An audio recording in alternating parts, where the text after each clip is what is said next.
Perhaps you have heard that global warming is destroying our environment and harming our ecosystems. You may have heard that melting ice caps result in higher sea levels and that the salt water intrudes into the wells we drink from. But did you know that every year businesses create over 140,000 tons of coal ash filled with substances like mercury, arsenic, and lead, and that these materials are often linked into your very drinking water?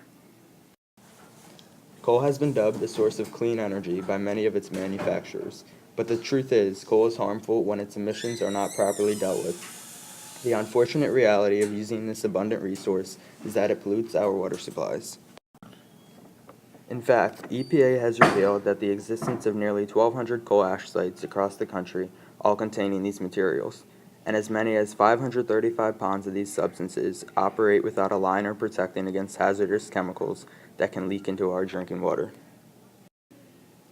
Additionally, of the over 1,700 coal mines in the U.S., nearly three-quarters of them haven't been inspected for compliance with water pollution laws in over 5 years, despite being responsible for the nation's second-largest industrial waste stream.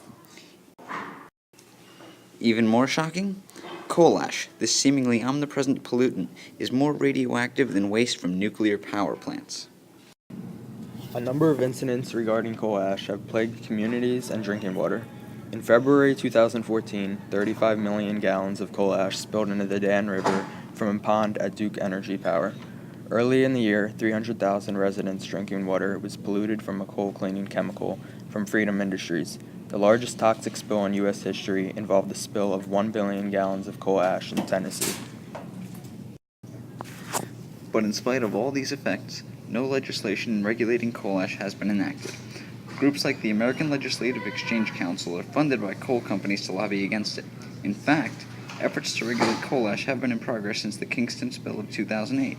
But so far, businesses like Peabody Energy, the largest private sector oil company in the U.S., have been able to prevent these to protect their own financial interests.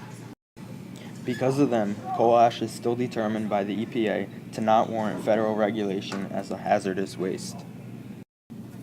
But there is still hope that we can combat the agendas of these businesses thanks to groups like Earth Justice and the Sierra Club. By pressuring the EPA and Congress with complaints and lawsuits, the EPA has agreed to finalize the first federal regulations for the disposal of coal ash by December 19, 2014. You can help support the efforts of these organizations by telling your senators and the EPA not to fall for the lobbying tricks of these coal companies that don't care about our Earth.